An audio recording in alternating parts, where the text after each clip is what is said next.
ಮೈಸೂರು ಜಿಲ್ಲೆ ಎಚ್.ಡಿ. ಕೋಟೆಯಲ್ಲಿ ಇರತಕ್ಕಂಥ ಕಬಿನಿ ಜಲಾಶಯ ತುಂಬಿದೆ. ಅಪಾರ ಪ್ರಮಾಣದ ನೀರನ್ನು ಕಬಿನಿಯಿಂದ ಹೊರಗೆ ಬಿಡಲಾಗ್ತಾ ಇದೆ. ನಿನ್ನೆ ಲೆಕ್ಕಾಚಾರ ಹೇಳೋದಾದರೆ ಹೆಚ್ಚು ಕಡಿಮೆ 70,000 ಕ್ಯೂಸೆಕ್ ಕಬಿನಿ ಜಲಾಶಯದಿಂದ ಅಧಿಕ ಪ್ರಮಾಣದಲ್ಲಿ ನೀರನ್ನು ರಿಲೀಸ್ ಮಾಡಿದ್ದಾರೆ. ಹಾಗಾಗಿ ಕಪಿಲಾ ನದಿ ಮೈದುಂಬಿ ಹರಿತಾ ಇದೆ. ನಂಜನಗೂಡು ದೇವಾಲಯಕ್ಕೆ ಜಲ ದಿಗ್ಬಂಧನವಾಗಿದೆ.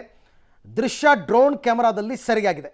ಕಪಿಲಾ ನದಿಯ ಸ್ನಾನಘಟ್ಟ, ಪರಶುರಾಮ ದೇವಸ್ಥಾನ, ಅಯ್ಯಪ್ಪ ಸ್ವಾಮಿ ದೇವಸ್ಥಾನ ಸೇರಿದಂತೆ ತಗ್ಗು ಪ್ರದೇಶಗಳಿಗೆ ನೀರು ನುಗ್ಗಿದೆ. ಮನಮೋಹಕ ದೃಶ್ಯ ಸ್ಥಳೀಯರ ಡ್ರೋನ್ ಕ್ಯಾಮೆರಾದಲ್ಲಿ ಸೆರೆಯಾಗಿದೆ. ಅದನ್ನು ತಾವೀಗ ನೋಡ್ತಾ ಇದ್ದೀರಾ. ನಂಜನಗೂಡು ಟೌನ್ ಇವತ್ತು ಹೇಗಿದೆ ಅಂತ.